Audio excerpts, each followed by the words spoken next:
In this video, I want to demonstrate how PathDesigner interacts with PathLoss 5 in terms of exchanging data between the files, actually loading files or loading information from PathLoss files, creating GR5 files, and essentially controlling PathLoss in a large way, not just on a one-by-one path, but in terms of a network view. Could be hundreds of PL5s at one time that are worked with. So I'll start with an empty tool. This is PathDesigner. I'm assuming that you don't know your way around the tool for this video, so I'll just show you the main menus or the main functions that are associated with interacting with PathLoss. So it's important to see the sites to know if there's any sites in the system. So I'll bring up the site manager from the site menu, and you can see it's an empty list. It's normally would have a list of sites if there were sites in the tool. Tool is currently empty.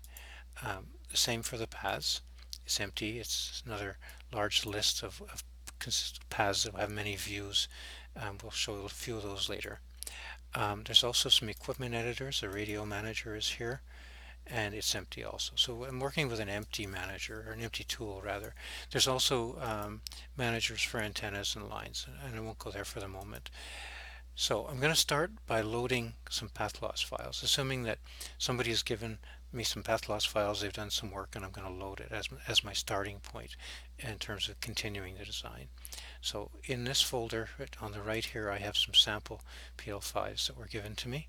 So I can, from PathDesigner, I can go and browse for those. Under the network menu here, there's a import PL5s into network function, and I'll go and browse for those PL5s and click open.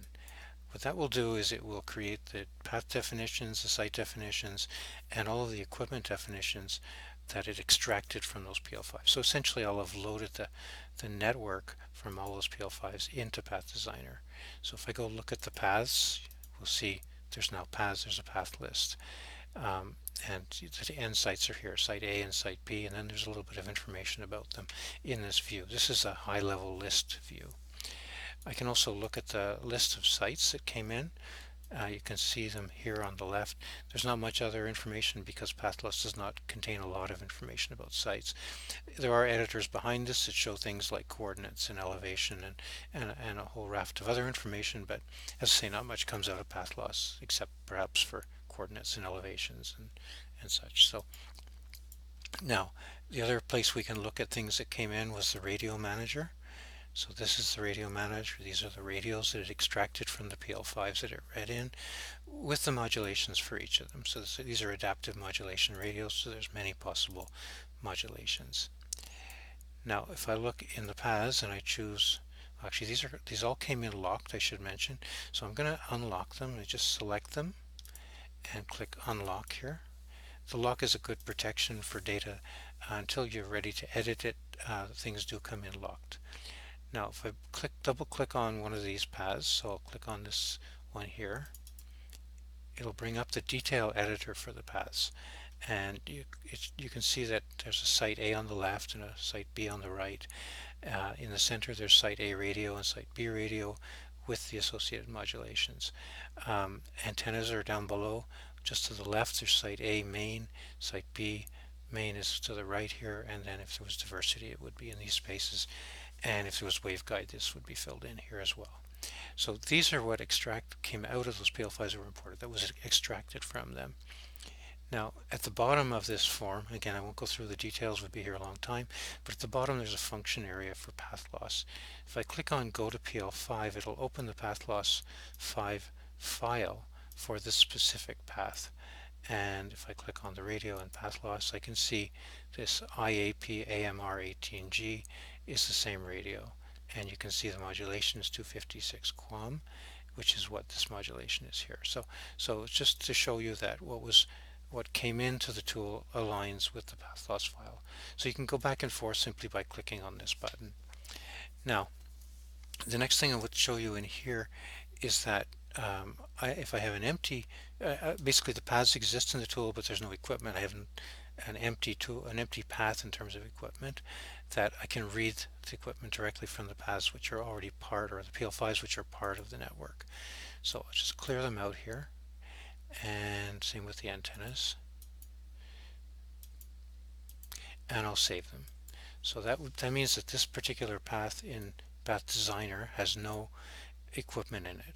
So I can, using this functionality at the bottom, I can read in the equipment from the PL5 just simply by clicking on this button. It knows where the path is, where the PL5 is, because it's associated with this path.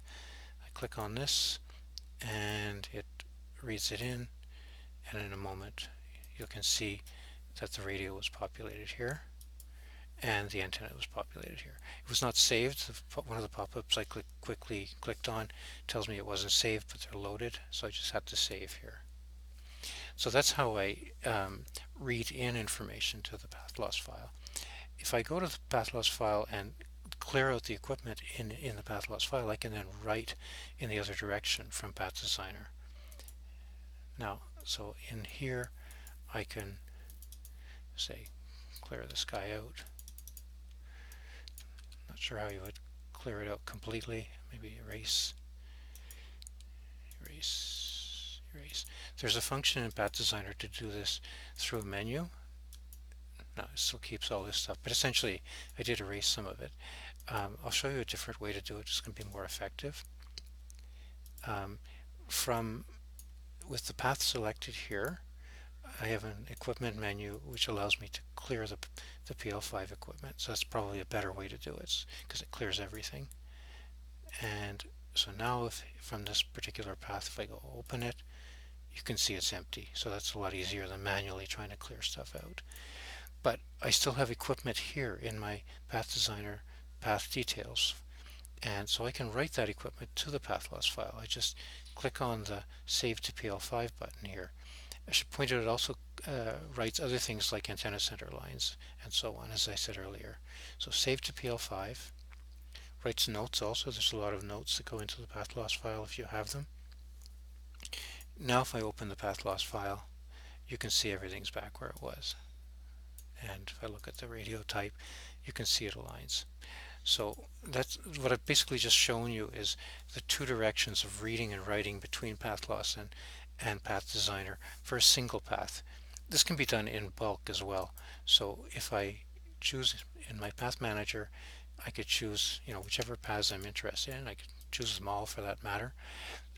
And then read in all the equipment in all of the PL5s. So I just go to my menu and I say read equipment from the PL5s, and all equipment in band or just radios, whatever I want.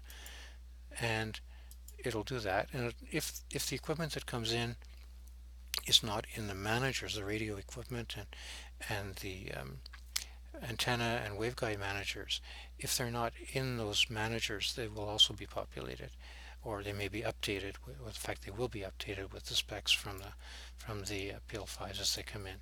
So not only does it fill out the equipment in the paths, it also fills out the equipment in the radio manager and antenna manager and so on.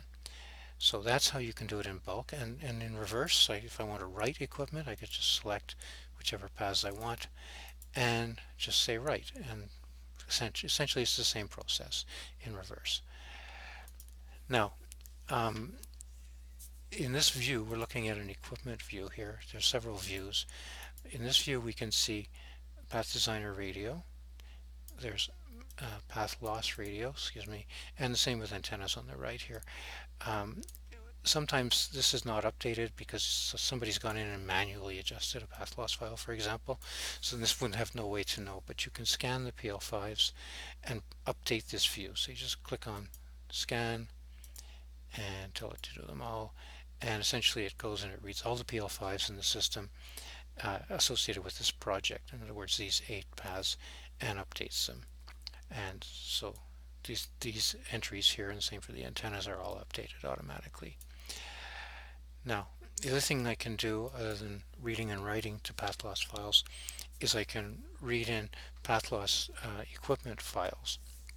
So currently the equipment that's in the tool, I'll look at radio specifically, this is what came from the PathLoss files, but I could perhaps load another set of equipment and use it automatically. So for example, I have an equipment database that's been set up with NEC equipment. Now that was NEC iPasso radios and antennas from Andrew, I believe.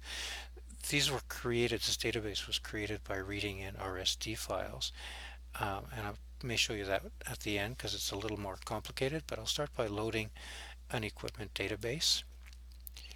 And so I go to my demo data here, and I have it's just basically an access file. It's an equipment database file,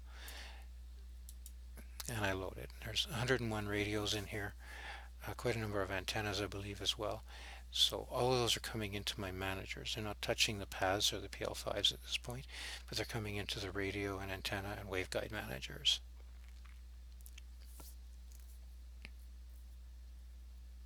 It takes a second and it'll be done.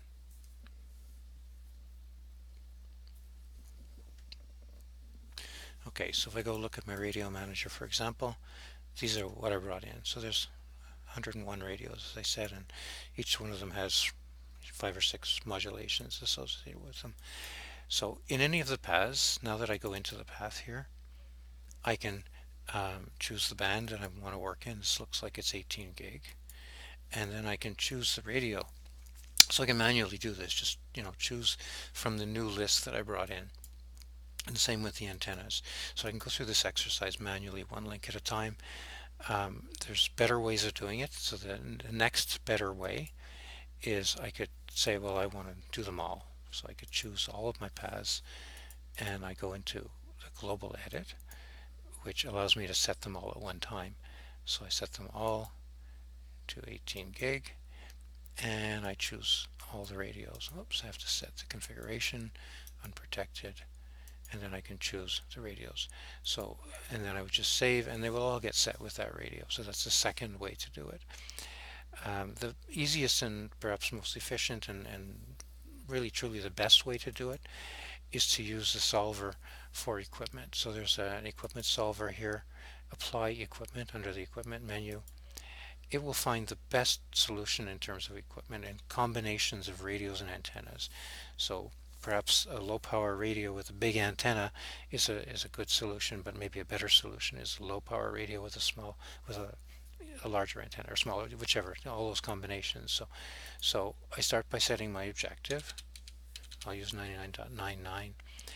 I choose what's important to me. Usually small antennas are important because they're lower cost installations, lease on towers, that kind of thing. But I may want, maximize my capacity, so I could say highest capacity. So when it's scanning through equipment and it's looking at the antennas and the radios, it's putting them together in combinations, running the availability to see if they meet for the paths that are selected.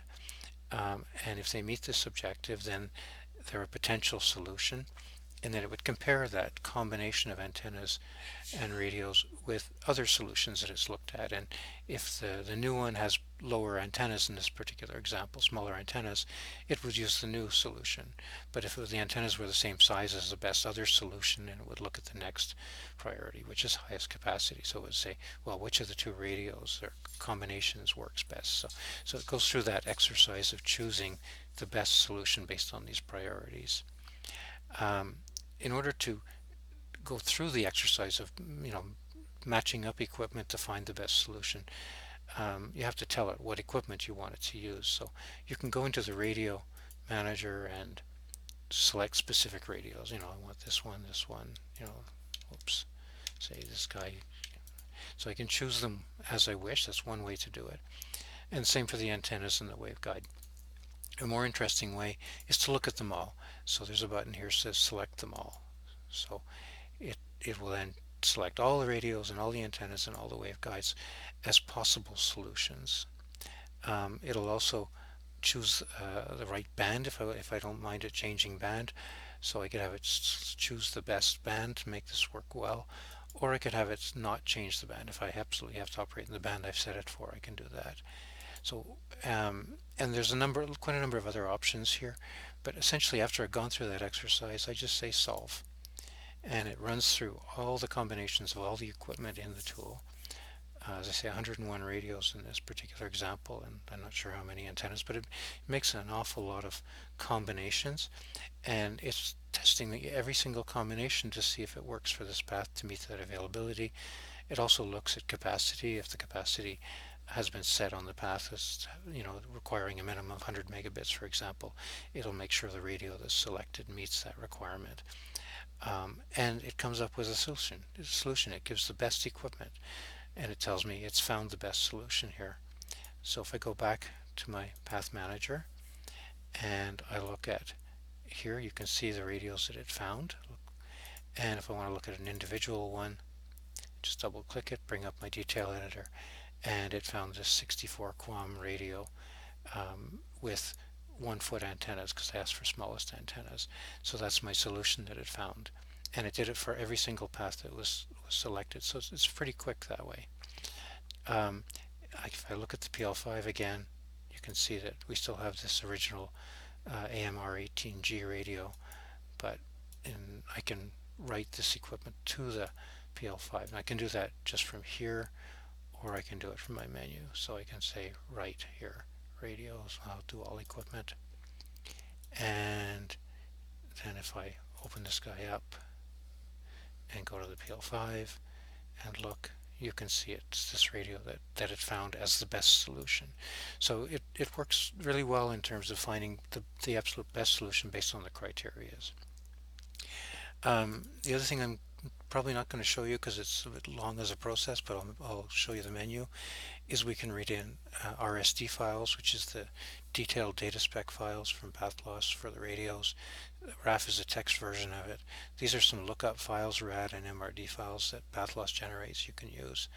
You can actually create a lookup file, and you can read in the antenna files, similar lookup files, different types. So there's a number of ways of getting equipment into the tool. And I guess the last thing I'll show you is the mapping, since we're going to talk about GR5s a little bit here. Now if I want to plot all these paths, I can just select them all. There's a select all, and then there's a map function.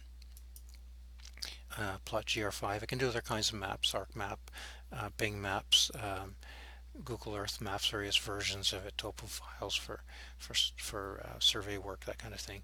So we'll do a GR5 map. I can use standard groups or layers.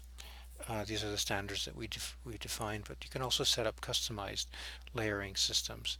So let's just clear this out, and we'll say, well, I want to show different layers based upon different structure types for sites, for example.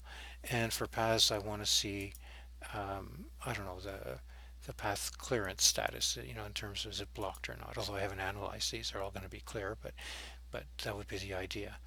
I can also add labels to the path. So say I want to see the path length on the path, and I can change the name of the site. I can have call sign, for example, or structure height and site ID concatenated, so I get information that way. So you go through these selections, and you can have multiple groupings of structure type, maybe with whether it's an active site or not, or who the owner is, that kind of thing. So you can create multiple layers based upon these combinations.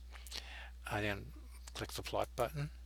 It asks me where to save it, and I will overwrite the one that's there already. Yes, so it's saving it, and it opened it. And if I go look closely in my GR5 that it created, whoops, you can see the labels it created. The lines are just this dotted gray or black. If the paths had been analyzed for clearance, they would be showing red if they were blocked, green if they were clear, and surveyed, and if they weren't surveyed, they'd be showing blue, and so on. So there's a whole raft of color schemes we've created. Same with the sites, whether they're active or inactive, or whether they're different types of sites. We have different icons and different colors.